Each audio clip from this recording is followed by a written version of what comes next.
దివ్యాత్మమిత్రులకు ఆత్మ ప్రణామములు. శ్రీ పోతులూరి వీరబ్రహ్మేంద్ర స్వామి వారు ఎంత చక్కని అద్భుతమైనటువంటి ఈ ప్రపంచానికి, ఈ మానవ సామ్రాజ్యానికి ఎంత చక్కగా తెలియపరిచారు చూడండి. మున్ను తన్ను గన్న ముఖ్యులెవరో వారి సన్నుతించి పిదప సంతసమున జ్ఞానదాత గొల్చి సన్మార్గమెరుగుడి. జ్ఞానదాత గొల్చి సన్మార్గమెరుగడి కాళికాంబ హంస కాళికాంబ.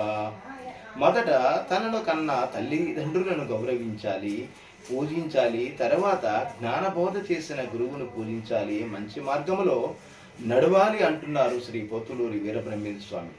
ముందు మనల్ని కన్న తల్లిదండ్రుల మీద గౌరవం లేకుండా, వారిని పూజించకుండా ఎన్ని రకాల దేవుళ్ళను దేవతలను మొక్కినా, ఎంతమంది గురువుల దగ్గరికి వెళ్ళి మనం పడి దండాలు పెట్టి వాళ్ళని పూజించినా ఏ ప్రయోజనం లేదంటున్నారు శ్రీ పోతులూరి వీరబ్రహ్మేంద్ర స్వామి వారు.